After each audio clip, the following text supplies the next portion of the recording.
to episode 37 of the UK Steelers podcast. I'm joined by two of my usual three amigos, Dave Hart and Gavin Marshall, and I'm also joined by a special guest today, the winner of our picks competition, the draft picks competition, Matt Duncan. How you doing, guys? Pretty good. We've already lost 20% of our rich fans who instantly turned off. Yes, as soon as that nice, subtle, American voice just passes out the window, that's it, everyone's switched off. But the Dave fans are still here, and that's the rest of the contingent, so... That's true. You say fans, it's just fan, I think. I haven't got one. Singular. How is she? She all right? Well, we learned your wife stopped listening, Gav, so you got no room to talk. Matt is here to even out the numbers of Southerners to Northerners, which I'm pretty disappointed with, but, it is what it is. How you doing, Matt? Yeah, I'm good, guys. Thank you. Appreciate having me on. Yeah, no problem at all. So you won our picks competition, right? I can't remember, 20 odd people came in. You were the oracle that sort of got the most points on the NFL picks competition. I did awfully. I came 12th, I think. I completely screwed it up. I was overthinking it, but you nailed it, right? So before we get into sort of your story with the Steelers and that, how did you win this competition? What was your thought behind it? Well, it was pretty close actually to us. I think I was, the Oracle was a nice title, but I think I won it by about 10 or 20 points from the next guy ahead. I mean, it was good competition actually. First time I've done like a pick competition for the draft. With these drafts, it can be anything, can't it? You never know what's going to happen, especially when the trades start coming in. But it was good this season. Shame the Steelers didn't have a pick in the first round. But in my opinion, I think the first 10, 15 picks were really sort of set out as they were. There was obvious needs from the first 10 teams that were picking, and there was the players to suit that at the top of the draft. It wasn't one of those seasons where there was 3-4 quarterbacks, going in the top 5 or top 10, or a flurry of like running backs. It was a weird draft, wasn't it? As you guys saw with all the virtual thing, and I thought with all the technical problems that may or may not happen, and without the famous green room and seeing all the hugs with the commissioner, and that, I thought it was going to be quite a fast first round, which it kind of was in the end, wasn't it? Without many trades until the end, so it was very fast, very quick, because it was basically just a group of guys sitting in their living room watching a screen, and no matter how good the analysts were, they can't really fill time for that long. So yeah, it was quite good, and I was lucky with a couple of the picks, I think, especially the top 15. I almost nailed the top 10. I wasn't quite sold by the Herbert to Dolphins thing. I know, Si, you were. Yeah, I was totally hook, line and sinker on that one. Yeah, that's a massive smoke screen. Yeah, all of these. I mean, they managed to tank for Tua without actually tanking for Tua. So I was actually really pleased with them because, I thought they were going to have to give up a couple of their draft picks to maybe move up. But I think they were saved by his injury, if I'm honest. Yeah. I do have a theory that I think if he didn't get injured and kept on playing through the season, I have a theory he probably would have maybe gone top pick. I mean, it's quite controversial, but him over Burrow, and I think that would have really shaken things up at the top. So it would have been closer, yeah, definitely. Yeah, I mean, he did it for longer, right? Burrow was a one-season success, so... Yeah, I mean... it's just the injuries. Yeah, you got to think about it. I mean, it's not just the hip injury. He's had sort of ankle surgery on both ankles, I think it is as well. So there's clearly the concerns. But Burrow, I mean, obviously he's had the best season of any college quarterback. But yeah, you're right. It's only one season. Was he a product of just being in the right place at the right time? I saw a stat that every single member of the LSU offense has either got drafted or picked up as a UDFA. So it's a pretty superstar team. I'll tell you, sorry to interrupt, I'll tell you there was another quarterback taken very high who had one very good season. Not going so well now, Mitch Trubisky. Yeah, absolutely. I think he only started like 8 or 9 games, was it? I think in one season. But no, you're absolutely right. And with Burrow, you got to remember he was sitting behind Dwayne Haskins for a season at Ohio State and JT Barrett, which they're not household names, are they? So. Let's see. It'll be interesting. I mean, don't get me wrong; he's clearly got the talent, but no, that was my controversial thought of the draft, I have to say. Awesome. Yeah, well, it definitely looked like that. At the start of the year, didn't it? I mean, that was kind of Tua was kind of nailed on number one. It was just Burrow came from nowhere almost. Yeah. To kind of cement having sort of one of the best college football seasons ever in the history of quarterbacking. Yeah. I mean, he was amazing. I mean, the situation was obviously he was a dead set number one. I mean, things like the tackles and the wide receivers, obviously you're very, very lucky to get that right. I think if you looked at 5 different mock drafts, you get 5 different top 5s for tackles and wide receivers. Everyone was sort of each and every guess. But, I was pleased to get the top pick. I almost got the top 10 picks, I think. Was Andrew Thomas going to the Giants was my one I slipped up on. That was a hard one. That was a tough one to get. Yeah, I mean, I think I thought they were going to go tackle. But I think I had Tristan Wirfs in there because he was my number 1 tackle on the board. But Thomas, I think, is better in the run game. I mean, I think it sort of shows that they're wavering towards, maybe supporting, Saquon Barkley more over Daniel Jones. I'd say one of the disappointing things of last year was probably like the demise of Barkley. I actually managed to go to New York last year for the Cowboys-Giants Monday night game in November, the famous Black Cat game. I don't know, do you remember? Oh yeah. And that was the most exciting part of the game. I'm not. It really, really was. I was so excited to go and see Barkley, and he got 28 yards off 14 runs, and I think Daniel Jones ran for 56. I mean, he got out yarded by Daniel Jones, so that was a bit depressing. So I suppose that pick was to. The guy can play both ends of the line. He's a bit more durable. But hey, no, it was a good competition. I was glad I managed to do so well, to be honest. Yeah, awesome. Well, you nailed it. Yeah, and you certainly know your stuff, right? I mean, tell us a little bit more about how you kind of got into the NFL. How long you've been, watching? We've all spoken about this ourselves, right? And I'm going to be taking pointers off you. It sounds like next year. So tell us how you got into the NFL. You watch a bit of college as well, do you? Yes, a big college football fan at the moment. That's sort of been a more recent thing. NFL fan really since 2004. Okay. Like most people, my first instruction was Madden. I think 2004 was the one with Michael Vick on the cover. Nice. Where he was like 98 out of 100 or something, and you just won every game if you were him.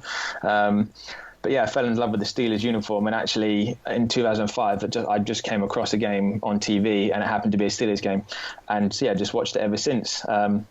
Obviously, 2005 was a good year to be a fan because that was the first year Ben came in, and it was 15-1, I think, that year.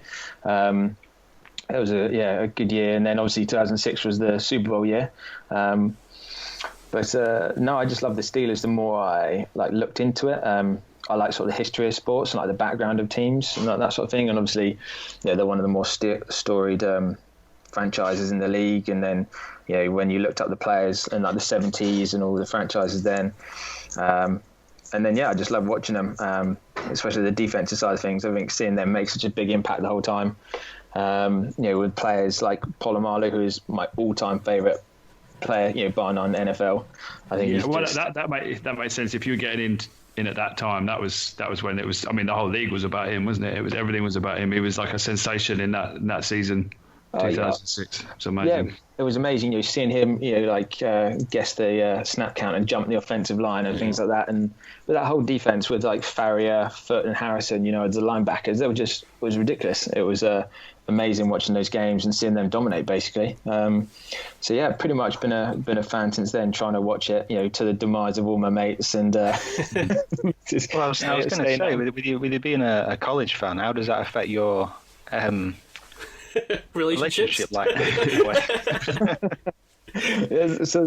college fan, that's difficult, obviously staying up late watching those, but it's sort of the Sunday nights, obviously NFL, the Monday nights, trying to stay up for those. The college games, I've got the ESPN app, so try and watch some of those, but mostly just Old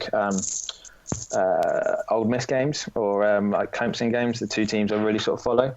But I just love the whole draft process, the whole development aspect of college to the league. Obviously that's something we don't have over here, but I just think it's such a cool concept. The guys are pretty much pros as soon as they step into college, and that whole process of going through the draft and into developing into a professional, I think it's fascinating. So I just like following someone's career, like watching a guy from college up into football and that whole aspect of things. So that's how I got into it, really, and my love for it. Yeah, I think you're in good company here with that, because us three are the same, right? That's one of the things I know when we spoke we loved the most. We were really excited for draft season because we all three of us, love the draft and love sort of getting to know these prospects. But I think what's difficult for us is that when it comes to sort of looking at these guys, that we don't really start until the season ends, right? As a lot of NFL fans do. So I think if you've got the time and you can get into the college football, it's really sort of helpful in your understanding of who these guys are, and you've got a bit of a head start. So maybe we need to talk to you next year before the draft. We're a bit late on the gun with this one. So, obviously, I mean, it sounds like you got into the Steelers at the right time. I famously got in precisely at the wrong time, sort of just after they'd won the second Super Bowl. So yet to really feel any great success. In terms of sort of the upcoming season and the future, sort of maybe even post Big Ben, what are you kind of feeling? Those three have obviously spoken about what we think, but what are your thoughts on the team going forward? Are you optimistic or pessimistic? I think you've always got to be optimistic when you've got Ben as a quarterback and especially Tomlin as a head coach. Obviously we don't know if this season is going to be played or when it's going to be played, so I think that's going to have a massive effect on when the players can get back together again. Over the next few years, I don't know. I think the Steelers, I think they've got to really find their identity on offense a little bit more. This draft sort of took me by surprise when they took certain players, if that makes sense. Like value. Obviously, I hate saying this because it's really corny, but like when we had the Killer Bees and it was just, number one offense in the league. We've had a sneaky good offensive line, I think, for years, and people just took that for granted. It's always just been one of our strengths. So, bringing in was it Derek Watt this year and things like that. Are they going to return a bit more to the power running game? Well, we don't know. So I'd like to see, and Ben, is he going to be 1 year out? Do you think? I don't know about you guys, but do you think he's going to be one more year or 2-3 years? I don't know. It's sort of weird how they're going to plan for after Ben. I don't want it to be one of those really cheesy Tom Brady things where he ends up down in Florida. Oh God, no! I don't see him being that guy. I think once he's done, he's just going to hang the boots up. Right? He's not drinking any kale smoothies down in Jacksonville. No, definitely not with that beard anyway. Yeah, it's weird. I can kind of see him doing another 2 years, but it really depends how this surgery's gone and the rehab's gone, right? I mean, that's a big thing. I mean, they're making noises like it's all gone without a hitch, but no one really knows till he starts throwing again, right? Properly. Yeah, you don't know, but for him, really, obviously, I know you guys have spoken a lot about the backup quarterback situation. I mean, he's got to be worth 3 to 5 games a season if he's out injured, realistically. It's how they plan for after him, basically. And then the defense. I mean, I love the defense. Really, such like a young sort of dynamic linebacker core, especially. I mean, I know he's only 1 year in, but I think Bush could be a really good player. Sort of like a couple of plays last year, he was a step behind, maybe, when he was sort of learning the ropes. But I think he could be as good as Shazier, definitely, like a leader for the team. I like where they're going. Sort of, they've got a decent secondary now. They're building on that. It'd be just good to see a couple of steel curtain games. Classic Steelers really run to the middle and then sort of stop them getting more than 14 points a game would be nice to get back to that again, I suppose. How do you feel about the Steelers draft overall? Do you feel like there was a few reaches in there, or were you quite happy with it overall? Yeah, I think like most people was a little bit sort of underwhelmed by it at the start. And then sort of looking back in hindsight, you can sort of see why certain people. I mean, I know you guys had sort of pigeonholed Claypool as a potential. I think he'd be a great red zone target. He offers size, which we don't really have in the receivers, especially in the wide receivers, and he could be an H-back, like you guys mentioned. I think Dotson was probably a reach. I saw some things like he played in the Sun Belt Conference in college, which he dominated. He did really, really well, but obviously that's not exactly the SEC, and you're not exactly playing like Alabama or someone every week. So shots fired at the Raging Cajuns. Well, the best name in college, but can they back it up on the field? And I think McFarland is an exciting. He could be I think he could be the one from this whole draft that could be the most exciting prospect. But he needs to be a bit more creative. So I hope maybe with a big offensive line in front of him making holes. When he gets going and gets his speed, that's when he's at his best. So. I think he's definitely going to have a role on the team. It's whether that progresses and becomes like more of a feature role, maybe it sort of sees. It depends what the plans are for Connor, right? In the next few years, are they going to keep going on with him? Is he a real true sort of number one, for the team, or are they going to start playing a more sort of feature role and a sort of a running back by committee? But Yeah, overall, I think it was more of a depth draft, wasn't it? Really, like there's not too many starters there. There's a lot of developmental guys, obviously with like Brooks as well. Later on, was he 6th or 7th round? This famous Swiss Army man. All about that. But, yeah, I mean, he could be a great player to develop him. But yeah, it's one of those that I think we won't probably get to see how good they are for like another 3-4 years. Then you can look back and say it was a good draft or not, because there's a lot of developmental guys in there, I think. Yeah. What about the Highsmith pick? Yeah, I didn't really know too much about him, if I'm honest, before the draft. But he looks like a guy with like he's got a massive motor. You know, plays with effort. He's a sort of Steelersy guy.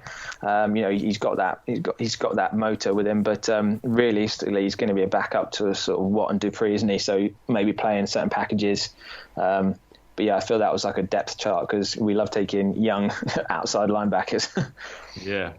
Yeah, I just think with him, I just think he's got the potential to become like that kind of cult Steelers kind of, in the way that Chickillo never did. I think he could, you know, everyone could be calling for him, you know, especially on special teams if he establishes himself there. But just the aggression and physicality he plays with and energy, I'm excited to see what he can do in the preseason, if there is one.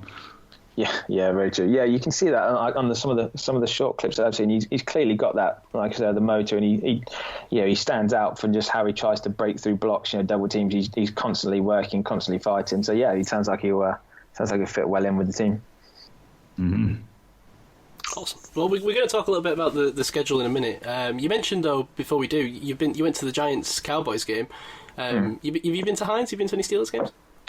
I haven't, unfortunately. I've only been to America once. That was November last year. So I went to the Cowboys Giants game. Then went up to see some family in Boston. I saw a Boston College Florida State game, which is great. I mean, like college atmosphere to NFL atmosphere. I mean, it's a massive difference, I have to say. Tailgating for like 6 hours before the game, that was interesting.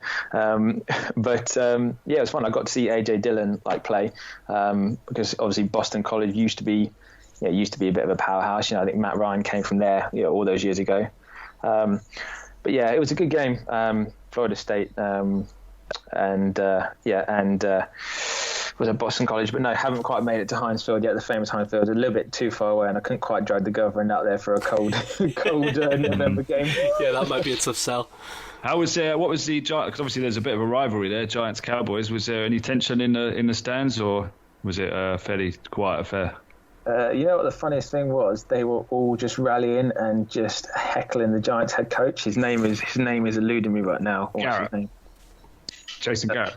No, sorry, the Giants head coach. Giants head coach. It's. He was. Ben McAdoo got fired the year before, right? Who was it last year? Yeah, I can't for the life of me remember. But yeah, basically he was being absolutely heckled by the locals. You know, just called a schmuck and a lot worse things that I probably can't say here. But just constantly by all the home fans. Like not a single abuse from a Cowboys fan. Just all the local fans just absolutely heckling their own coach. Like if like a running play went 2 yards, it was all his fault, and all they did was abuse him. It was amazing. I've never seen anything quite like that before. You know, like growing up in going to like football matches and everyone's abusing the other team, but this was just pure insult of your own head coach. I thought it was great. Pat Shermer. Pat Shermer. That's the one. That's the one. Yeah. I googled it. God, the Giants have been forgettable, right, recently. They really, really have. And like I say, that Black Cat game was honestly the most memorable part of the entire night. Oh, you didn't even have Tony Romo commentating for it. No, we didn't. That's the thing. Yeah, and then it was good though. It was really, really good. Obviously, anytime you get to go to a game is amazing. I've been to a couple of the London ones, hopefully one time. Obviously, you've got family over in Boston, America, so we'll have to make the trip over to Heinz Field one day, definitely. Which London games were you at? So the last one I went to was the Bengals game. Wembley 2 years ago. I went to the Browns. Was it Browns Bengals? Browns Vikings at Twickenham. All right. How was Twickenham? I've not been to Twickenham. Oh, I love Twickenham. So I'm a massive rugby fan. So I've been there through the years to watch England rugby games. But Twickenham's amazing because it's one of the older stadiums. So it's like you feel like you're on top of the pitch, if that makes sense. So it's built more sort of straight upright rather than Wembley. That's it's round and you're sort of away from the pitch a little bit more. Twickenham was great. Obviously, it's got a bit more segregated for like the fan village and things like that. Whereas sort of Wembley's out the front, you've got sort of proper areas out the back. And going there for rugby games and the NFL games, it was the atmosphere is just amazing. So Twickenham is one I can definitely recommend. That's interesting because I've not been to Tottenham Stadium, but I'm really interested to see because that's kind of been purpose built, and I've seen it, and it does look, it's an impressive stadium. I don't know if you've seen it, but it's a shame that those games have been called off because I'd love to have gone to see one of those this year. Yeah, I mean, the stadium looks unbelievable. It really does. Yeah, so I know they've called off the games for 2020, haven't they? The international games, which is a real bummer, but. Next year when the tickets come out, I'll be sitting there waiting to click on and, first ones to get on. I really need to get to a regular season game. I've been to Heinz Field, I've been on the tour, I've been to the pre-season games because that was when I was in America, but it didn't cross over with regular season time, unfortunately. I'm seeing folk buying tickets for next season already, despite the fact that we're all locked down and can't leave the country. Yeah, I must admit that seems a little bit... I wouldn't be doing that. Yeah, I agree. It seems far too up in the air right now. Suddenly. Yeah, I mean, you've seen, I don't know what the infection rates, but you've seen the governors of Florida and another state, can't remember which one, saying that they're happy to welcome live sports, behind, I think it was Arizona, behind closed doors. So, teams that play in California can now go and play if they need to, or at least go training camps or whatever, can go and train in those other states. So it looks like there's going to be some kind of solution. So It looks like there will be some kind of season, hopefully. Yeah, absolutely. They seem to have built the schedule like that, which I would say, which kind of takes us on to our next topic, but I know if I do, Gav will interrupt me, so I'll check in with Gav first. No, you go. Anything else we want to ask Matt specifically before we move on to talk about the schedule, though, from anyone? Or are we good to go? I'd hate to spoil your little lead there. Listen, Dave. I've already spoiled it for myself. I'm like someone trapped in a basement now at this point. Like, just I'm beaten and broken. I can't just do it. I can't transition anymore. I have to go to Gav for approval. So now I've stopped interrupting.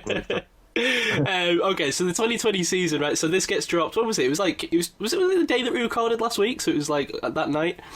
It's just been like one month-long day. Yeah, no, I feel that. And I think I said at the time, I was like, we're not going to spend any time talking about this. I'm not going to even pay any attention. I didn't watch it, to be fair. I was thinking about watching it. I didn't. But then I started seeing all the news drop, and I obviously couldn't resist going looking at some of the big matchups and the key matchups around the league. And everyone's talking sort of Ravens, Chiefs in week 3, and the openers, the Chiefs, Texans, and there's some good games out there, right? But obviously from a Steelers point of view, I want to just kind of take a look at the schedule and kind of go round the horn and check with you guys and see if there's anything that stands out to you. I'll just start, obviously, before we get into the real season, the pre-season got fully confirmed. Obviously, I think we already knew we were playing in the Hall of Fame game, right? That wasn't a rumour, that was confirmed. Yeah. So that's supposed to be happening with against the Cowboys. The pre-season games, is there any chance that they just cancel those altogether and start with the regular season, or do you think they try and play those behind closed doors as well? I mean, I don't know. I think they've got to try and play them because that's such a massive process. Yeah, it's going to be player tough, evaluation, right? Isn't it? Yeah. Yeah. It just got me thinking, because I was thinking I could so see this running down to the wire. We're just approaching week 1 and we're still not 100% sure if the game's going to go ahead. But it depends what they do with camp. If they're running training camps as normal, then potentially maybe cut it a bit short. Maybe only do 2, maybe, or something like that. Yeah, quite possibly. Yeah. But it's set up currently that we'd play the Cowboys in the Hall of Fame game. We'd be the first team to see the Buccaneers, probably not no Brady, but either way. The Saints and the Jets, and then our annual matchup with Carolina. So nothing really too great to take away from that. Is obviously, like I say, you won't really see Brady and Gronk out there, so nothing particularly interesting. That'll just be a time for us to kind of keep an eye on Mason Rudolph, I imagine, right? Yeah. I mean, it's more than anything, I think it's a chance to see how it's going to work for the NFL as well, with all the kind of virus stuff. I mean, that's as important as anything. Yeah, it's going to be a good litmus test. Yeah, it'll be interesting to see how players react if they do play behind closed doors, I think, as well.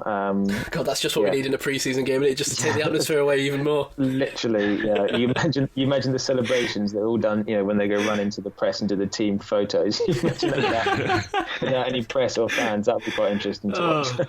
Oh my God! If I see Ulysses Gilbert run an interception back in the Jets in the week 3 of the pre-season, that's really going to get me. It's going to get my goat. Okay, so moving on to the actual regular season. So we start the season away at the Giants. So up close to your neck of the woods. You could have been at this one, Matt. So what do you think of that as an opener? First of all, kind of an interesting game against a team we'd expect to beat if Ben's back. Starting off in prime time as well, Monday Night Football. Yeah, Monday Night Football. Yeah, good point, Dave. Yeah. I mean, it's an interesting game, isn't it? I mean, it depends. Yeah, it depends how long they've got to prep for the preseason, and also the Giants. I mean, Saquon Barkley's he's still clearly the main guy and the number one threat there. So you'd like to think by that time the defense has enough time to sort of get together and hopefully you can just control him and then control the game. But yeah, it's a decent opener.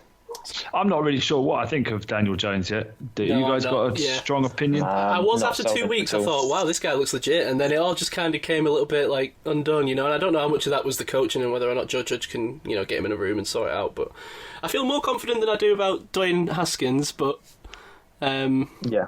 I think there's a few guys in that bucket right now, though, right? Like kind of a Sam Darnold, Baker Mayfield, Daniel Jones, Dwayne Haskins, where I'm just like, Yeah, well, that's like a little peek ahead because I'm working on a thing towards sort of really working out who Mason Rudolph is. But you look at that draft class: Baker, Darnold, Allen, Rosen, and then Lamar Jackson. I mean, yeah, crazy, right? I mean, none of them are developing in a kind of straight line, like Baker's up and then down. Darnold's kind of really patchy from game to game. Allen was, looked like he was progressing well towards the end of last season, and then we saw what happened in the playoffs. Rosen, enough said, and then Jackson, who's just taken a massive leap. You kind of think, is he gonna fall back to earth? Are the rest of the defenses around the league going to kind of wise up to him? So yeah, and then Daniel Jones. There's quite a few, like you say. Yeah, interesting as well. I think you probably throw Drew Lock into that mix. The Broncos have gone all out this off-season, bringing in wide receivers and gone all out on offense quite clearly, and they've backed Drew Lock and said he's their guy. So, Steelers play him in week 2. That'd be a really interesting matchup. Strength of our defense versus this new, so-called high-flying offense that they're going to be bringing in. I didn't see much of. I didn't see much of Drew Lock last year, to be honest. I mean, how did he play? Yeah, a couple of big games. I think his first game he threw four touchdowns, was it first game? And he made some really good throws, especially sort of like corner throws into the end zone.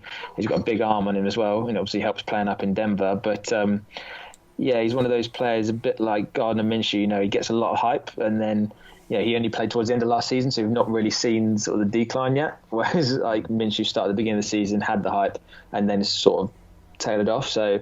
Yeah, I think he'd be an interesting one to watch, definitely. But yeah, interesting character. Flacco's out till at least the season, right? Is he? Have they released him? He's gone.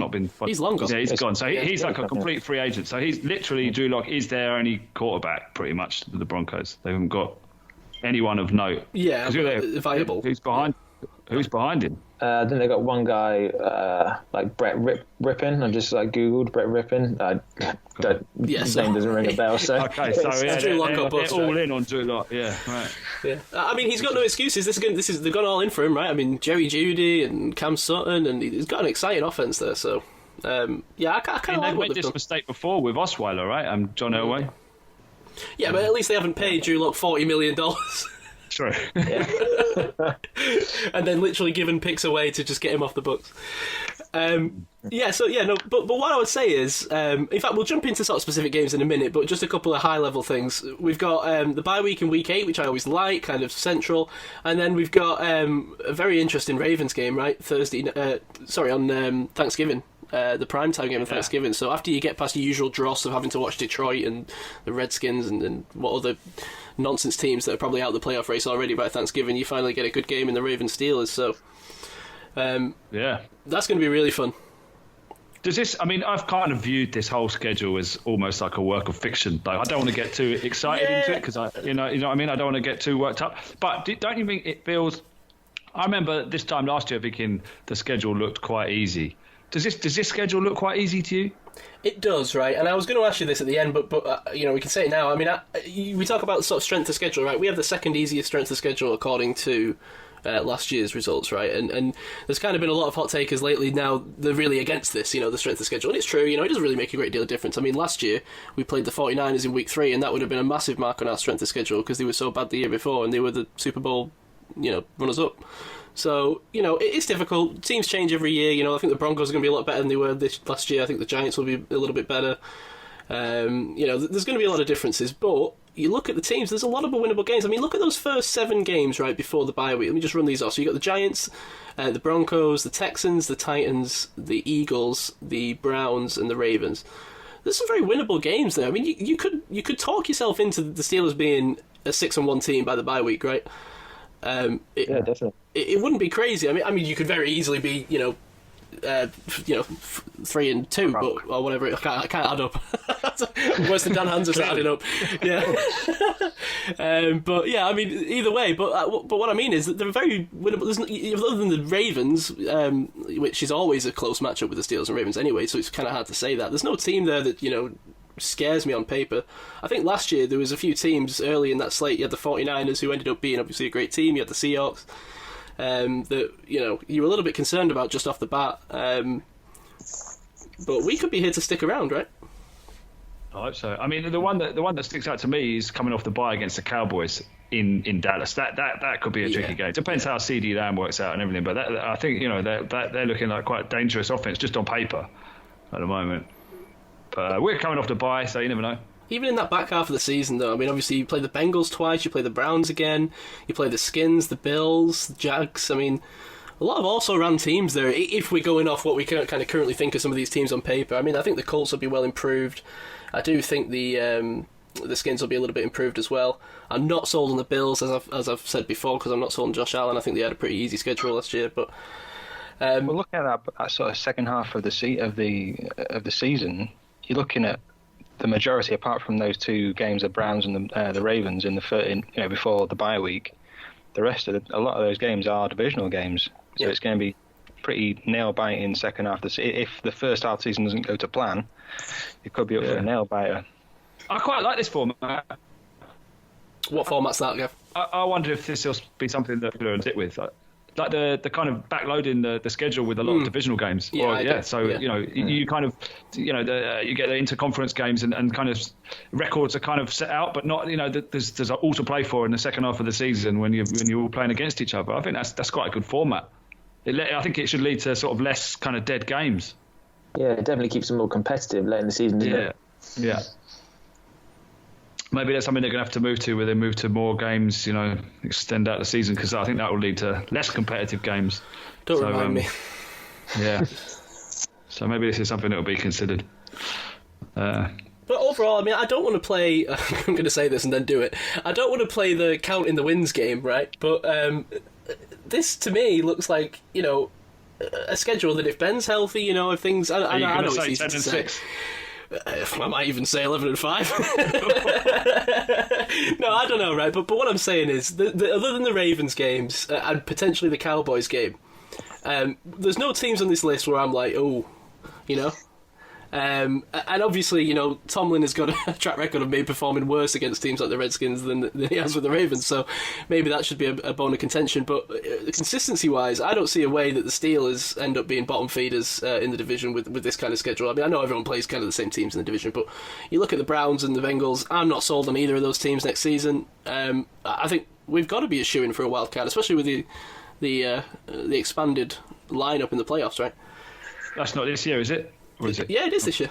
Is it this year? I believe so, yeah. Yeah, they brought it forward 1 year, I think. Yeah, definitely. Ah, right, okay. So, I mean, I hate that, don't get me wrong, but I think it's, I think it would be a massive failure to not make the playoffs in this season with this schedule, assuming it goes ahead as it is and no major injuries. But, I mean, even if Ben was to go down, even if Ben got an injury, I kind of want to hope to see that Mason would develop a little bit and at least get us into the playoffs. But yeah, any kind of major thoughts from any of you guys on anything, any games that jump out to you? Or? I think really the whole season's going to hinge on that week 6-7 games. The Browns, the Ravens just before the bye. You got week 6 against Browns is the first division game. The Browns, obviously there's a lot of bad blood there from last season's game with the whole Garrett incident, so that's going to be like a high energy game. Obviously every time we play the Ravens you seem to get sort of 5 injuries on each side of the team. So that's going to be sort of a tone set, and by week 6 everyone's got over the September slump, and you sort of all the teams that are hyped up from the beginning of the season, you sort of find out who they really are. So by week 6, everyone's going to be sort of back into the rhythm of things, hopefully, if everything goes the same. And then, week 6, week 7, then got the bye to set this tone for the rest of the season. So I think that's going to be the turning point of where we'll see what this season's team is made of, really. Yeah. That's a really good point. Yeah, I think those 2 divisional games are going to be key. Is it just me, or do we play the Browns every year in week 17 now? Is that a thing? Well, all the Ravens. When was the last time we didn't play the Browns? I feel like every year I say this, I'm like, do we always play the Browns in week 17? Well, we've played the Ravens for the last 2 years. Have we? Yeah. In week 17? Yeah. Are you sure? Yeah, of course I'm sure. We had the whole thing last time about them resting Jackson or not. Oh, yeah, I do remember that. Was that not week 16? Nah. Okay, well, I'm talking out my ass then. Maybe it was week 1. There was a time with Browns. I know what you're saying. There was a couple of years in a row with the Browns. I could have sworn we played the Browns last year in week 17. Okay, well, awesome. Well, that's the schedule. Are we convinced it's going to be? It's going to maybe play out that way? I heard that apparently every team that plays in week 2 has the same bye week, so they've kind of built that in as like a little, potential caveat, so they could maybe start the season in week 3 if they have the opportunity to. Come again? What? Every team that plays So for example, we play the Broncos in week 2, right? So we have the same bye as the Broncos. Oh, I see. Right, your opponents have the same. Yeah. So every team that plays each other has the same bye. So theoretically, that bye could be filled by that game if they can't play it. So they're built in little things to try and help out, but who knows how accurate it's going to be? Does anyone know what the kind of the Pennsylvania view is of the coronavirus? Are we kind of on the right or the left of this area of the coronavirus policy? Are we California, or are we Florida?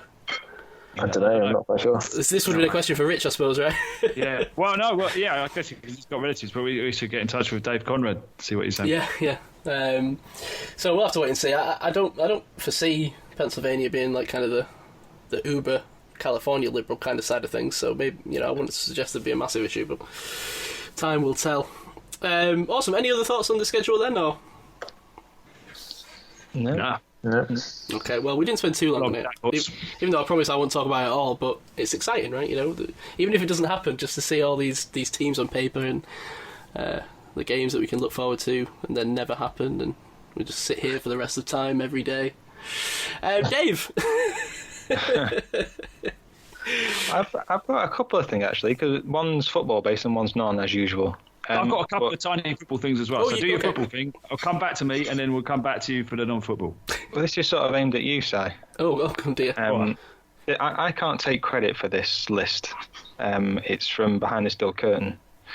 So credit to them. But they were looking at free agent punters that we could pick up that could force Berry out, as I'm sure, well, as we've in depth discussed, Si would be very happy about. But they've got a list of 3 free agent punters, all of which are veterans to varying degrees. So I'm interested to see your thoughts on them, Si. Okay. The first one was Dustin Colquitt. Oh, I like Dustin Colquitt. Good punter. Yeah, I remember when he got... Who did he get released from? Where was he playing? He was playing for the Chiefs. He's been there for Yes, years. That was it. Yeah, that was right. Yeah. He's pushing 40, though. He's 38. He's been there for... Yeah, I know. Yeah, I know. I don't know. The question why the Chiefs got rid of him. Do they know something we don't? But all-time great punter. Yeah, taken in the 3rd round, as we discussed previously. Yeah. The other one was Matt Bosher from the Falcons. Yeah, the Falcons. Yeah. I always liked him. Yeah. It's just that's another nominative, determinative guy. However, he had a groin injury in 2019. He only appeared for 3 games. Concern. You want consistency out your punter? Yeah. Also, a great name for a punter as well, Bosher. Exactly, that's what I mean. That's what he's saying, yeah. Yeah, when your name dictates how well you play. The final one is one that I scoffed at, but I think it'd be a good story, be a great story. But Pat McAfee. What? I think we need that. Hang on a minute. Whoa. Where was this listed? Is it On the Behind the Steel Curtain? Is this 2015 or 2020? His list? Well, this is it. He's not punting the ball since 2016, but he's 33, and I'm sure he can take a break in his podcasting schedule. Is he only 33? Why did he stop playing? Was it purely because he was so into his Barstool stuff, or he's into podcasting about wrestling? Isn't he? I think Pat McAfee's almost too big to go back to punting. Maybe, I don't know. I feel like he's everywhere, right? I suppose. He's not like a major commentator, but he's got his own thing going on at Barstool. I'd be surprised if he wanted to even get back into the league, but. So did any of those spark your interest? No, not really. No. Do you know who I'd take over any of those? Marquette King. Where's he? Why is he still not on the NFL team? He's in Canada, isn't he, at the moment? Well, he was in the XFL, and then... Did he go to Canada? Canada, I'm not sure, but yeah, he's a character. He'd be great. Why is the guy not... Do you know, I'm surprised the Ravens haven't signed him. He strikes me as like a big trust kind of guy. He could get on with that. I'd go for Colquitt. I think Colquitt would be a good one. Yeah, I just wonder why the Chiefs cut him. I don't know. Was he making a lot of money? I don't know. He'd been there a while. I don't know how many years, but he'd been there for a good while. So do you think that what was it? Is it Corliss Waitman? Oh, the guy we've got. The UDFA we picked up. Yeah. Do you reckon he's going to be someone to? I promised you an in-depth review on him, right? And I still haven't done it. We're going to get to that probably when training camp comes up. But I don't know. I don't know yet, Dave. Is the answer to that question? We'll put a pin in that then. Yeah. We'll put a pin in that. But I'm going to guess yes. Did you want to go into your thing, Gav, or? Yeah, it was just a quick one. So I had a couple of things, one of which led into this kind of analysis that I'm going to do, or I may have already done. There was a couple of pieces on Bleacher Report which caught my eye. The first one by Brent I can't say his name, slaughtered it already. Sobleski, who was picking out the best position group league-wide. So each team, each position group, which team had the best position group. And he actually picked the Steelers as having the best linebacker, including the outside linebackers league-wide. Which I thought was interesting. Well, obviously I liked it, yeah, but then I started to sort of think, well, who else is there? And then I didn't really get anywhere. But, I'm trying to think of another. Obviously, the gaping hole is the middle linebacker spot, right? Because we're playing in a 3-4. But I mean, it's obviously helped by the fact that the system the Steelers run, you've got the pass rushers included in the linebacker core, so it's a bit of a cheat in some ways. But you've got to think. I mean, the Ravens massively upgraded, but obviously they're rookies, so you can't include them. But who else is there? And half their linebacking core is like kind of out, in bed with a brother, and I don't know. I can't think of another team that it's difficult, right? But I mean, when you look at sort of Dupree, the way he played last year, and Watt, and what Bush could potentially turn out to be, and but then I sometimes worry I'm being like biased, when I don't think there's probably other teams that have guys that I can't think of off the top of my head that they absolutely love. So. Well, linebacking's kind of a dying art almost, isn't it? Yeah. So, and then the other thing. Well, in that article, which was quite interesting, was the other position groups just for completion. The best. I don't know if you want to have a guess. Yeah, I was going to say, should we have a guess? Yeah. Yeah, just have one pick each. The best running back core. Ravens. Do you count Jackson in there as well? Yeah, that's a good shout, but he didn't go that way. I'm going to go with the Cowboys. He went Browns. Oh, I hate that. That's such a hipster pick. It's like, oh, look, we have one good running back and another okay running back. No, just pick the guy who's got a Zeke Elliott. Or does, you know what I mean? I'd rather have that. Yeah, I'd say maybe 49ers maybe as well. Yeah, 49ers maybe, yeah.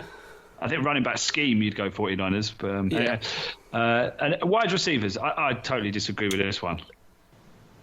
Did he say Broncos? Falcons, maybe. Falcons is a good shout. Again, I think this is a scheme pick. Oh,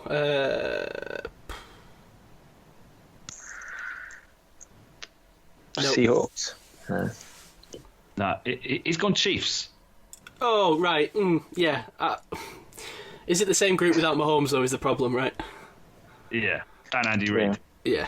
Yeah, and you read it. I mean, Anthony Sammy Thomas, Watkins, TJ, Tyreek Hill. Yeah, that's a good one too. But and you got a return man. Tight end. Rookie was good. This is hipster as well. Tight end. I mean, I'm sorry, but it's got to be Kittle. I don't care who's the trouble is his position group, right? So I know I'm just going for the best player, but Ravens, I suppose, would be my answer. It's gone Tampa. Oh, shut up. Yeah. Right, next. Oh, 2020. Oh, God. Yeah. God. QB room. Mahomes, I would say. Have they still got Matt Moore back there, or no? Is he gone? I think I think he's there, isn't he? Well, I want Matt Moore and Mahomes. He's gone Saints. Okay. Well, because it takes some Hill, I suppose. Yeah. And then I won't bore you with the O-line. The O-line has gone Saints as well, which I thought Colts I would have gone, mate. Definitely Colts. Yeah. So then D-lines, I totally agree with. 49ers. Yeah, of course, yeah. And then the secondary was the only one left because we had the linebackers. Obviously. Bills, the Jags. Well, that's Bills is a good shout. Ravens again, I'd say. No. Ooh. Think middle. Centre field. Rams. No, Chargers. Oh, when yeah, you great think shout. about it, when you think about that, I agree with that one. I do like the Bills, but yeah. Yeah. Chargers got sneaky good defense for next year. Sneaky good. Yeah. So that was the first piece, which I thought was I interesting. quite like that, yeah, that was fun. Yeah, the second one, which is what sparked me thinking about our situation, was the Christopher Knox of Bleacher Report put. He just wrote the biggest weakness for every team. So not the same parameters. Like each team, what's their biggest weakness? What's their biggest position group that needs improvement? Steelers. I think it was quarterback. I think I read this. Yeah, backup quarterback. Yeah. I think really it's the Steelers that bad. It comes back to last week where why does everyone hate on Mason so much? He's got a very punchable face. I said that right. So I've been watching a lot of Mason tape, and I think I'm going to dive into it next week because I've got pages and pages of notes here. But I wondered if you guys wanted to chat just quickly. What do you think are his kind of positives? What are his strengths? And then we can sort of, everyone knows what we'll go into the weaknesses. You could talk about his weaknesses for days, but I mean, what did he do? What did he show for you? It's funny, right? There was times when he was accurate, and there was times where his accuracy stood out for a kind of, I know he's not a rookie, but a first-year quarterback. But then there was also kind of, I don't even we're talking positives, but he was also kind of erratic at times. There was times where he would throw a sort of a lovely deep ball or a perfect kind of ball in stride. I was watching today, right, the Juju pass against the 49ers in week 3 where he just kind of just hits him perfectly in stride. Juju isn't even that open and just goes all the way for the touchdown. But so I feel like he has the accuracy if he can just kind of, I don't want to get into the weaknesses, but there's reasons why he's inaccurate that aren't necessarily his accuracy, if that makes sense. Completely agree. Yeah. I mean, you got to give him his dues. He does hang in the pocket. Under pressure, he does take some massive hits, and he does stay at the last second to release the ball. So I've got to give him credit where credit's due. He can take a hit. Yeah, straight to the face. Yeah. I feel like it's a confidence thing. If confidence is on his side, he can be accurate and be fine. But once his confidence has been knocked, I've not gone as deep into the tape as you have, Gav, but I feel like as soon as his confidence gets knocked, that's it. He's like a house of cards. Yeah, I have. Yeah, it'd be interesting to see how he plays in games where they're behind compared to games where the Steelers are ahead. Obviously, you've done the digging on the tape, but that'd be quite interesting to see. How he plays. You say with the confidence when they're ahead and they're winning, to when they're behind, he's got to chase the game, and actually he's got to be the one to make the plays. How he plays then. Yeah. I mean, they were quite often behind, to be honest. So. But yeah, all those points I definitely agree with. I think one thing that gets overlooked is his arm. Actually, I think he's got a plus arm. Like it is strong, and it leads into being one of his weaknesses because it's affected. I think he's grown up from his whole life having this cannon of an arm, and it's affected his whole mechanics because he's relied on his arm, and he's now at a point in the NFL where he can't rely. He's got to sort out his mechanics so that he's more accurate. Because what happens is when he's dropping back and he throws straight from his drop back, so he's got his drop steps. He goes up to his gather and then releases. He's good, and that's when he's accurate. But if there's a second where he's got to find a second read, third read, move laterally, or if he's throwing on the move, his mechanics just completely break down. You see, he doesn't follow through, he doesn't transfer weight, he doesn't shift his hips, and sometimes he even kicks his lead leg out sideways. So then he's almost like fading, like a bad golf swing. So a lot of the issues with him are mechanical, and I think they could possibly be fixed. And you can see that he has had a load of coaching. Because his mechanics are perfect up to a point, but it's then they break down. So it's can he stay within that like routine and extend that routine to become a better passer? And that's a massive question. I don't know, we'll get into it more next week, but it's interesting because he's such a hard person to evaluate, and I think that's, obviously the Steelers feel confident about having him around. But I don't know. I've watched every single pass he threw last year, and I'm no wiser as to whether he can develop. And because he's so inconsistent, and the things you think, okay, you think you've nailed it, and like this is what's wrong with him, then that element improves, and something else starts to go wrong. So I sort of feel for him. It's like when I'm playing golf. There's so many variables. I nail one thing, and something else goes out, and I feel for him. I think maybe it's almost like he's battling with his own coordination a lot of the time. Do you think the national media, Gav, are too quick to pass on some of these young guys? I mean, you saw it with the Steelers. As soon as he was benched for Duck in that game, that was it. I mean, he was absolutely mauled by the national media. I mean, obviously the Steelers media are a little bit more nuanced because they're around him every day and they're focusing on him, but it felt to me like he was written off and thrown in the bin, kind of, Brock Osweiler style, like you said. Yeah, well, I think a lot of the national media started paying attention to him towards the second half of the season, and that was where things really started to fall apart for him, where he was really hesitant, really holding on to the ball. It was after post a big fight, all that. Everyone was really eyes on him. Yeah. And I think earlier in the season, it was a bit of a different story. It was still not great, but it was bad for different reasons. So yeah, I think he definitely deserves another shot. I don't think he should. I think Aaron Rodgers. How long did he develop behind Brett Favre? 4 or 5 years or whatever. I think there's enough there. There's enough pluses the rare arm talent, and the bravery, and he's got pretty good pocket movement.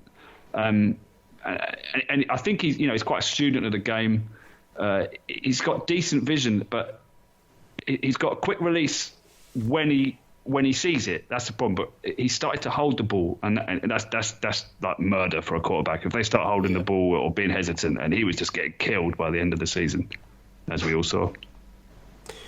I'd love to be a fly on the wall, right, in the locker room, and I just love to see how he interacts with kind of his teammates, and especially the wide receivers and stuff. I'd love to see how they feel about him. I mean, you saw at times last season sort of Juju get frustrated with him, and for good reason, in fairness, a lot of the time. And I'd just love to see, because we know Juju's close with Ben, and we know a lot of these wide receivers are very close with Ben.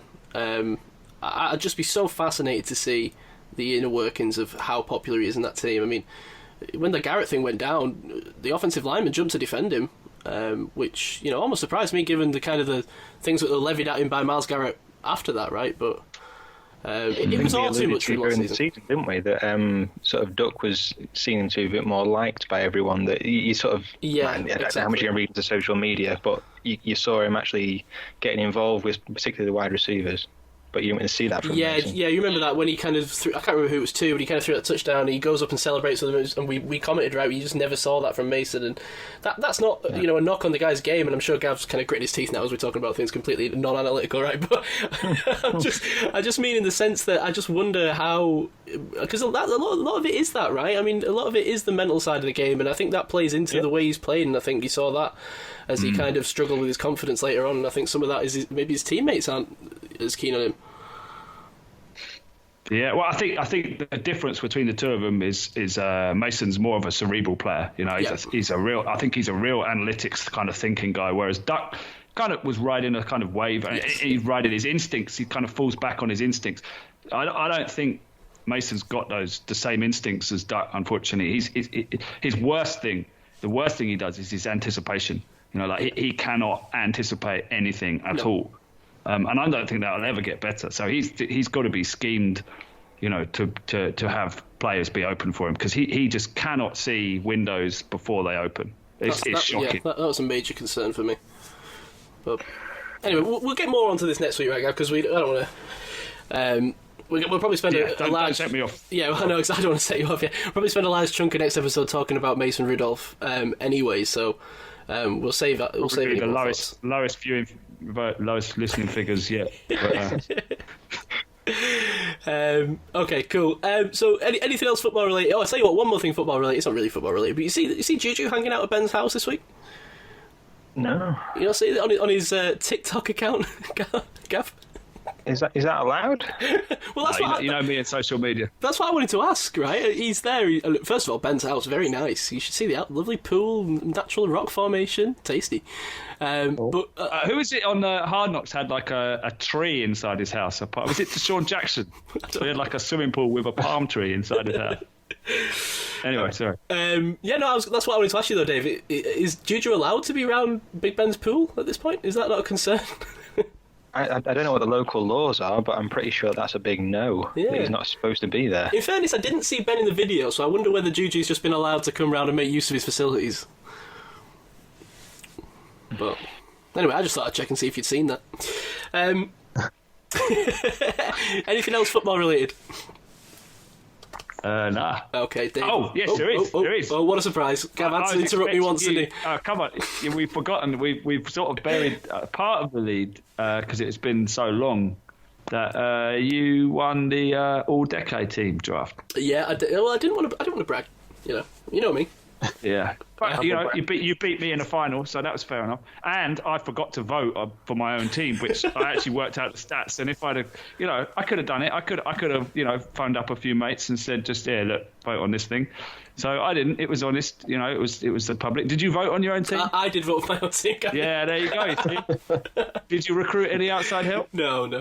Okay. So well done. Fair play. I think.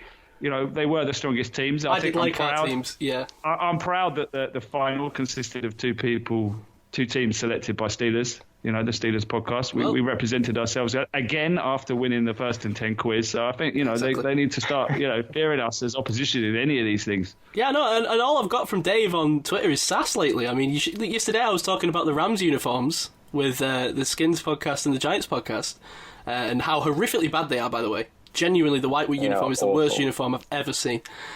I don't know if you agree with this. I'm loving all the IKEA memes for the Rams one, though. They're great. It's awful. But yeah, I mean, Dave, I don't understand why people don't like this uniform and like the Chargers uniform. I'm like, Dave, they aren't the same at all. The only similarity is they both have blue in them. I mean, if you can't see that, then you've got no time to talk to about uniforms, Dave. But yeah, anyway, I don't want to fire too many shots at him. I feel the need to point out this is a different Dave. This isn't this isn't you, Dave. This is Dave Gray from the 1st and 10. Yeah. What do you think of the Rams uniform? I don't hate them. Oh, I knew you'd be the contrarian. But I like the blue and the yellow. That's classic. That takes me back to the 80s, the blue and the yellow. I like it. I like blue and yellow. My problem is not with blue and yellow, Gav. It's with the way the yellow is implemented and the rest of that. It's the execution. It's very horrid. Poor. Very poor execution. I mean, just the gradient yellow in the numbers and the weird number and the reason. Like, why have they put like a "Hello, my name is Ram" sticker on the top? What's going on?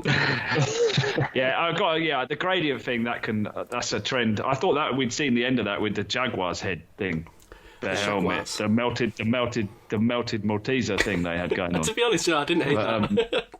I hated that. And now the Falcons have brought it back, and now the Rams. But it's almost, you can't even see it on the Rams unis almost. Well, I didn't think that anyone could make a worse uniform change than the Falcons did this season, and then the Rams brought this out, and I think, let the Falcons off the hook. Oh no, this is better than the Falcons. This doesn't look like an arena team. This hasn't got the horrible letters on the. The letters are awful. Similar, isn't it? It's like so similar to the Chargers uniform. I mean, you're playing in the same stadium as them. At least they got the same colour coordination. You might have to change the colour on the banners in the stadium. Thank you, Matt. Yeah, why have they got the same logo now? I think personally the Chargers uniform are the nicest ones to come out this season. I think they're really good. Massive fan of those. You basically matched the team that you're sharing the stadium with. I don't get that. They literally have the old Chargers logo as their logo. It's stupid. I'm wondering who was calling for the Rams to change the logo in the first place. I don't know. Who was calling for that? It's really upset me, the Rams, right? Because a couple of years ago they were looking great, right? They had Aaron Donald, they were in the Super Bowl, and then that Super Bowl comes, and ever since then it's been all downhill. Sean McVay's not been, he's suddenly the tide's turned on him. Jared Goff, since he signed that contract, has been nothing. They've lost Todd Gurley, and now this. I mean, this is the move of Browns, not a serious team. I know it's only a logo, but these are the things that the Steelers wouldn't do. I mean, good teams don't do stupid stuff like this. And it's like they've all sat in a boardroom and decided to, let's get LA on the logo and make it like a little Rams. It's so stupid. I hate this stuff in football. It winds me up, and it's a sign of a poor organisation, and that's all I'll say on the matter. Okay, well, this to me seems like a return to the sort of. Their uniform just reminds me of their kind of vibe back in the 80s when they look like this. This is what they look like. Maybe you need to send me these old uniforms because blue and gold kind of St. Louis miserable dark stadium era. This is LA, bright and sunshiny. Like what it reminds me of, you guys ever played Madden where like a couple of years ago you used to create your own uniforms and you could only use like primary colours? Yeah. And it's literally what it was, is you could only use like 2 or 3 colour schemes and you could sort of change the decals on the numbers and the stripes down the side. You could have 1 stripe down the side of the child's leg or the 3, and they've literally just done that. They've just gone onto Madden and picked 2 primary colours and gone, yeah, that looks kind of good.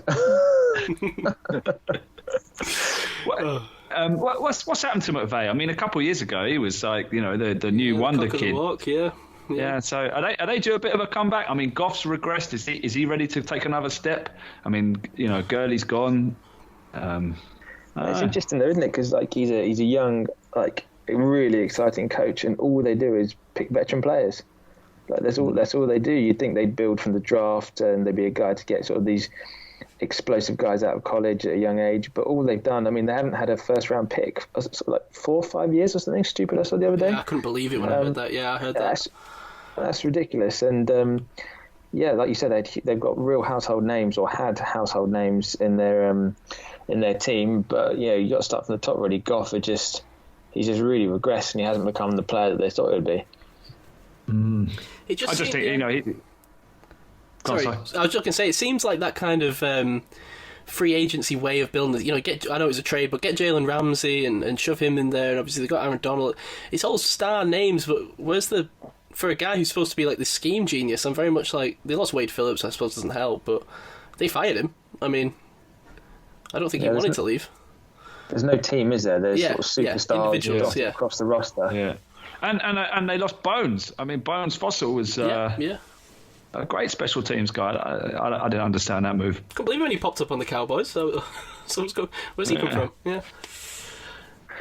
Yeah. Well, anyway. Right, Dave.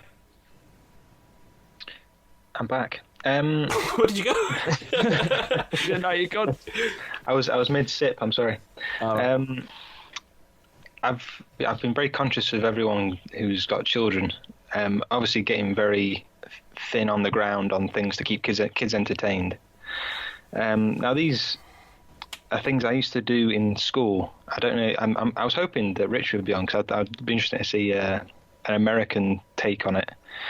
But when I was in school, I'd play games on a tabletop using something very minimal. So things like coins, etc. Very simple games. And this isn't, well, table football was the main one. I don't know if you guys have any variation on this one, but having 3 coins, and you had to flick one coin between the other 2 to get to the other side, and then you'd have to flick between a goal. Is this a game anyone remembers? I remember it, but it had 1 coin, and you kind of had to put it off halfway off the table, shove it, then push it with your fingers to the other. You had 1 more push, and then you had to spin it, like spin it upright, so it was spinning on the table, and then catch it between your thumbs and flick it at the person. You are thinking of Shove Halfpenny. Okay. I didn't know it had a name. I used to play that. I had no idea it was called that. But there was a few. When I was thinking of things I played in school, some of them I realised were actually quite violent. Did anyone remember Knuckles? Yeah. I used to do that with full pack of cards, right? It'd take the skin off your knuckles. Yeah. It was. I think that would be one that would be straight onto the health and safety board or whatever it is that they have for where kids have to wear glasses for playing conkers. One of those sort of things. I just remember sitting in class and people would just punch you in the leg, and then it was like your turn. So you just had to for the rest of that class you had 1 punch to kind of get them back. But you always did the kind of heavyweight downward hook straight into the middle of their leg to try and give them a dead leg. So there's no game involved. There's no No, it's just straight out punching your mate as hard as you could. Do you ever play on the coach? If you were ever on a coach in school, and if you saw a yellow car, you'd put a mini or something, you'd punch someone. Yeah.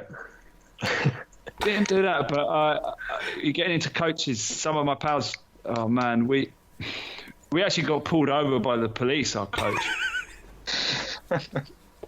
I'm not. I mean, I'm getting into dangerous territory here because the guy. It was. So we used to get on this bus called the 812, right, from school back to our town, because I actually went to school in a different town from where I grew up. And oh no, my missus walked in the room. She's going to laugh at me about this. And we were known as the 812 Trouble Crew because we would every week at assembly it would be would the members of the 812 bus please remain behind after assembly, and we'd all get, there was about 20 of us, and we'd all get a good talking to. But there was actually there was lots of stuff that went down, but there was one guy in particular who always went kind of above and beyond. You're in school, it's a bit boisterous. You kind of, mild bullying perhaps of people. This guy always went 110 out of 10, throwing matches at people, destroying their homework. He's in prison now for trying to do a racially aggravated abduction and assault on someone. So that guy, you're in school with these characters. Yeah, you're in school with these characters that seem slightly warped. Turns out they actually are, and this guy's like a real fucking C-word. So yeah, took that to a weird place. Was he good at knuckles though? Yeah. There was another thing. So he was a proper nutcase, right? And I used to go. I was a big drum and bass jungle raver in the 90s. And can we just clip that off as a sound clip, please? I love these little insights into Gav's history. I was a big jungle raver. Yeah, well, I was huge every weekend, right? And we were at One Nation in Wembley Arena, right, in the New Year's Eve '95. And I don't know anyone listening that was in London at that time knew it was a really kind of coming together of black and white scene. The music, everything was kind of. Sort of, there was an aggressive vibe, but there was kind of an appreciation that race kind of didn't matter. This guy was. I remember walking into the toilets, and he was there, shirt off, with a swastika tattoo on his chest, and he was like, "All right, Gav," and I was like, "Oh my God, Jesus Christ, what are you doing here? Why have you got that out?" Absolute nutcase.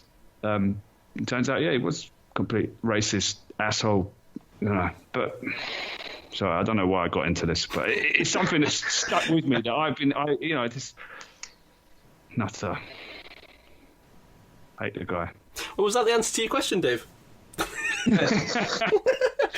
Any of that could be used with your kids. At one point. There was one more that I wasn't sure if you guys remember, but it seems to be violent. Well, it seemed to be violent until I heard about Mr. Swastika. But Mercy, do you guys remember Mercy? Oh, I do remember this, although I can't remember the rules, but I remember playing. It was that you basically have you intertwined fingers with your mate. It's not a romantic thing, but then you'd have to make them give in. It's like wrestling, but you can only use your hands.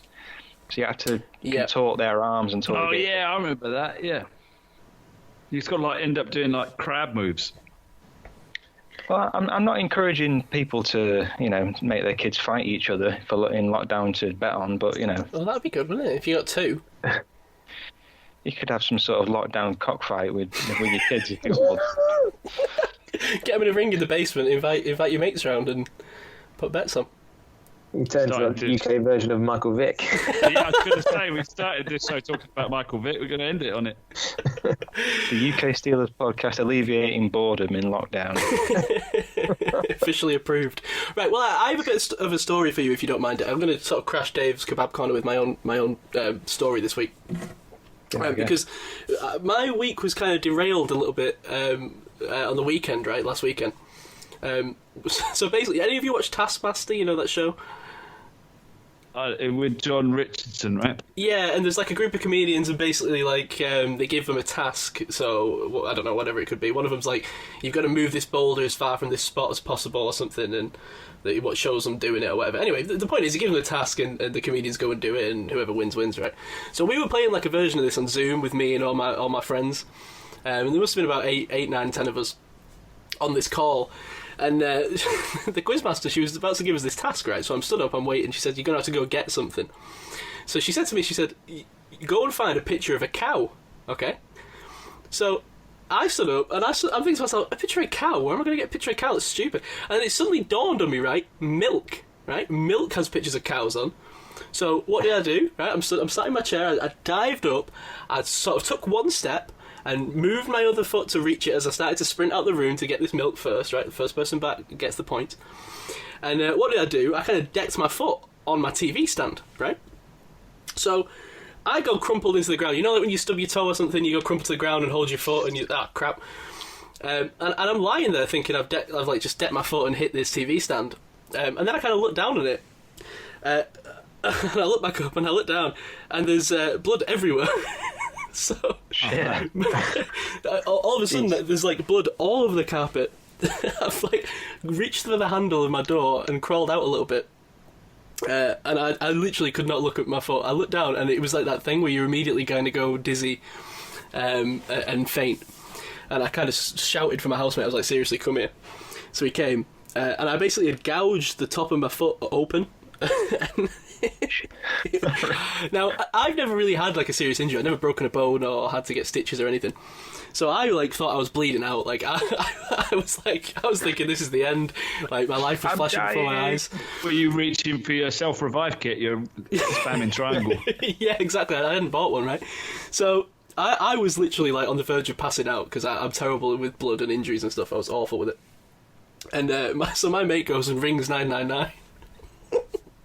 And ask for an ambulance, right? So the guy gets on the phone. Wait, how bad was this cut? I'll send you a picture of it later if you've got the stomach. Can you describe it just for the listeners? How deep actually? So could we see bones or tendons anywhere? No, so that was the thing. It was so I couldn't see a bone. No, however, when looking at it, it had the kind of view where I was like, "Oh my god, I'm going to see a bone." It was that deep. It was a good inch or so deep. A good chunk of flesh hanging off. Yeah, well, not hanging off, but there was a ravine in the middle between sort of my middle toes going halfway down my foot.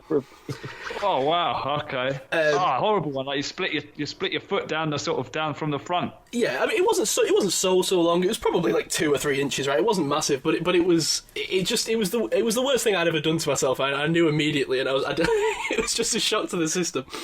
So it sounds quite significant. How come we didn't get notified of this? Well, I was thinking about it, and then UK Steelers podcast host was in serious mortal danger. So I was going to just drop it on you during the podcast, right? This was why I didn't tell you what week. So the guy gets on the phone, the paramedic, and I think what he was probably trying to do was assess whether I needed an ambulance, right? Up until now, I thought I was going to pass out. I'd felt like really sick, and like I felt like I was nearly going to faint. But when he gave me the phone, I kind of like sobered up, if you will, right, and started talking to him. And I said to him, he was like, "Can you wiggle your toes?" I was like, "Yes." We'd wrapped like a dirty tea towel around my foot because it was all that was to hand. Just to get... My housemate had run in initially with a plastic bag, and I was like, "What's that going to do?" So anyway, he decides, right, listen, you don't need an ambulance, just keep it wrapped up and get a taxi to the hospital, right? So we got the taxi to the hospital, and I ended up getting stitches, right? And he injected my foot with local anaesthetic, and oh my god, local anaesthetic, if you get it injected in your foot, is painful. Like I had an involuntary language warning in the middle of the A&E, but yeah. So basically, the long story short was I kind of wanted to ask if any of you had any major injuries or anything, because this was my first experience of it. And again, this really was, in terms of major injuries, this was very minor, right? I mean, eventually I could hobble around, and now I'm kind of hobbling around on my own, but yeah, I just wondered if anyone had any major injuries or any stories of broken bones or stitches or anything like that. I'm guessing Gav's the prime candidate for this with all his fighting. Dave, I was thinking you were going to be a chainsaw merchant that's probably had a near miss or two. The worst I've had is, well, chainsaws have, like, you wear chainsaw trousers, so the material will naturally stop, so it will stop the chain. Ooh. So if it touches it, it clogs the chain up, so it won't move, but you will still cut yourself a bit. But the worst I've had is from... I've had two. The worst I've had is probably from a hedge cutter, because I've swung it trying to reach something and it's cut my leg. So I've had like a 3-inch cut in my leg, and I've also cut my thumb nearly all the way through my thumb with a pair of secateurs, because I was holding a branch and I couldn't reach it with the saw I was using. So I'll just reached over and didn't realise my thumb was behind it and cut through it. And my thumb was behind it, and like cut a massive gouge out of my thumb. That was pretty painful. But there's other people around, so I couldn't cry or anything. So I had to wait till I got home. It didn't stop me. Yeah, that's probably the worst I've had. Other than the sort of usual bumps and bruises involved with bar fights, it's as you'd expect. And yeah, talking of like garden implements, I had one dropped on my head once. Not a chainsaw, thank God, but like it was one of those like extendable. Obviously, use like the ones you buy from home-based places like that. The extendable loppers that you can get the branches up high, and then you've got a bit of string that you pull to activate sort of the cutting mechanism. You sort of know those ones. You've got like the pole, and then it was about sort of 10 years ago, and me and my brother were given a Sunday job to go in the garden and cut down some trees. And we were cutting down one of the branches, and I stupidly gave my brother sort of the extendable end and said, hold on to this, while I grabbed the string end and basically hung off it with my feet off the floor trying to cut this thick branch. And obviously when it cut the branch started coming down. It came down towards my brother, so he dropped the whole the secateurs and ran to avoid the branch, and the thing came down the top of my head, and so like split my head open quite badly. So I was about that was years ago. I was about sort of 12 at the time. My brother was about 6 or 7. So a nice, safe job. But split my head open massively. And my mum, bless her, was a proper stay-at-home mum, and it was the first time she'd worked away from home like since she'd had kids. So it was the first weekend my dad had been entrusted with us since she'd been away. And she got a phone call at like 10 in the morning, being like, "Yeah, don't panic, we're in A&E." I got about 14 stitches in the top of my head. Oh my god. Yeah. How's the visage now? No lasting scars or anything? You okay? No, not quite. Didn't quite get the whole Mason Rudolph memes after it either, though. That was quite upsetting. But the worst bit about it was getting there. Obviously, you go to the hospital, sit in the waiting room, and as you're a kid, so they kind of see you quite quickly. But obviously, they then have to have a look at the cut, and at that time, all the blood and the hair sort of matted over the cut. Worst place. And then they've got to pull it apart to have a look at it. Shit. that was the worst part. That was the worst part of the whole thing. Did they give you like anaesthetic, like in your head? I don't know how that works. No, because the skin's so close to the bone there. Oh, okay. They basically couldn't really do anything about it. So they glue it, or? They went to glue it, but they couldn't because the skin had split and spread. So they basically then had to stitch it. So yeah, that was my gardening experience is quite dramatic. Oh, I've just thought of another one. It's kind of kitchen based though. It's probably the single most painful experience of my life. That I was chopping chili for I can't remember what I was making now, but I was chopping up a chili and then touched my eyes. Oh yeah, that's bad. But you know that really good rub of your eyes. You know when you got a really bad itch in your eye, you rub for like a good 5 minutes. You went for it. It feels awesome when you're doing it. Yeah, it's a great eye rub. This is, and I stopped, and it was like the devil was in my eyes. It was horrible. There's no way to go with that one either. I just ran upstairs, and it was horrible. I was practically crying. It was absolutely the most painful thing I've ever done in my life. It's worse, the whole thing about being kicked in the balls. This was the worst thing I've ever had in my life. It was horrible. No, dude. Yeah. See, I feel really soft now because I only got 5 stitches, I think, and Matt's got 14 stitches in his head as a kid. No concerns. Sounds pretty major. I was crying on the doctor's table, like begging him for a drink because I was going to be sick. But yeah, mine probably had more long-lasting effects though. It probably affected me in later life. Oh, don't worry. I'll be using this as an excuse not to exercise for months. Nice. So yeah, that's my. I haven't really had any, to be honest. I'm a bit of a Jordan Reed. I've been like concussed 5 times, starting off when I was about 8. So I think what happened is I had concussion at a very young age, and now I'm just like a concussion case. Like a sort of Luke Kuechly. So any kind of head injury, I'm just concussed instantly. Oh my god! But yeah. So I was playing football when I was a kid. Just went up and both me and the other lad came down a bit knocked out. But in terms of more interesting things, I sort of ended my mate's football career on the Hackney Marshes, trying to save his life actually, but. He brings it up almost weekly about how I've ended his career because I dislocated his shoulder because we were in Nepal white water rafting, and like I don't know if you've been to that part of the world, but you feel very far away from any kind of hospital safety, and we were doing this in the rapids, and the guy on the raft had said if anyone falls in, just you need to get them out of the water straight away because there's rocks and like they're in serious danger. Get them back on the boat, and the way to do it is you've got a life vest on, like push them down, and then the life vest will kind of pop them back up like a cork, and when on the upstroke, like bring them on board. So my mate fell in, and we all fell in at various points, but my mate fell in.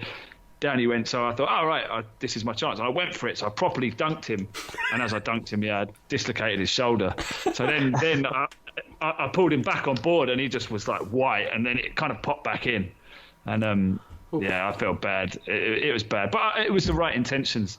But it reminds me of another story from the Hackney Marshes that I'm about 75% sure this is true because it went round that this had happened, that a bloke playing football had dislocated his hip.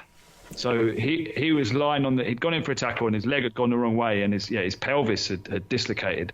So someone came over trying to be helpful and tried to pop his hip joint back into socket. Unfortunately, what they didn't realise is that one of his balls had gone inside his socket. So when he put it back in, it crushed his ball and was trapped. So this guy was absolutely writhing around in agony and had to have an air ambulance come and take him to Whitechapel Hospital, where he had to have his leg re-dislocated to free his poor testy to then have it back in. But can you imagine? No, I don't even want to. Gav, you've ruined everyone's day with it. I mean, we're never going to get listeners back. Sorry, yeah, I've been a bit of a harsh note tonight. Sorry, I think I've heard of this happening before. Like, I think I've heard that story. I don't know if it was on the Hackney Marshes, but I think I've heard something similar. I've heard of cricket injuries where, like, someone's been hit in the box in the groinal guard in the tudges, and it's and it's split open, and a part of the scrotum has gone through it, and then it's closed again. Oh, right. Jesus. I used to be a paintball marshal when I used to wear a cricket box. I was one of the few that did. I can't believe that less people would do that.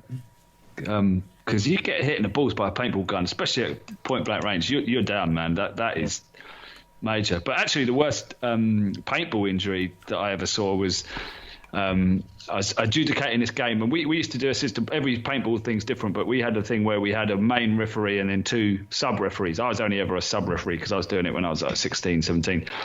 This guy ran in to, like, they had a hut thing going on, and you had, people up top shooting down on his team. So he ran in thinking he was, like being Rambo or whatever, shooting up through the floor. But one of the other team spotted him and just shot him straight in the windpipe because he was looking up, and his windpipe just closed immediately, and he was really struggling for air. It was a proper, something like that happens. None of us are medically trained, really. We're just a bunch of chancers that are working on a farm, It's like, this guy's going to die here. So, shut the game down, pull the mask off, try and open his airway. And he was fine, actually, in the end, but it was pretty scary there for a second. So don't look up if you ever go in paintballing, would be my tip. Anyway, it's just one of the things, right? It just kind of it makes me. It's crazy how things can just go from 0 to 100 like that. Like, it made me realize how bad I would be, like, in war. You ever watch a TV, like a film or a TV show, and like someone kind of gets like shot in the arm?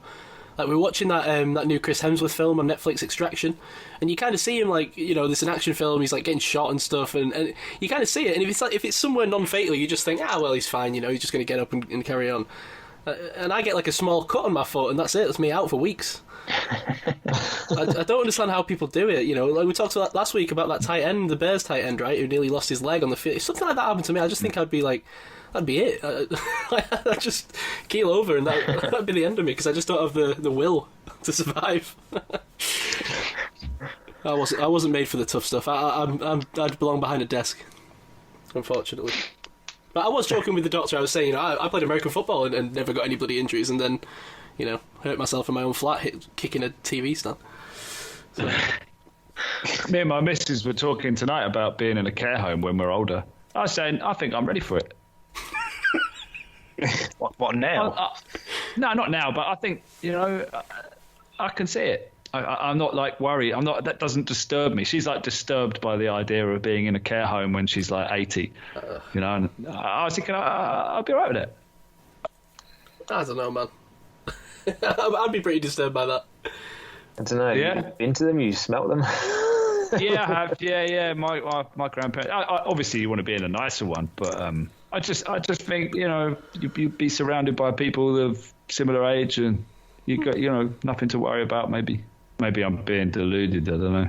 I don't know. To be fair, my granddad's in a like an assisted living, so I suppose it's not a full-on care home, but like assisted living. He moved there a couple of years ago, like earlier than he needed to, but he didn't want to be a burden to anyone, he said, so he moved there early. But he loves it because he's the youngest one there by about 10 years, which makes him pretty much a teenager compared to the rest of them.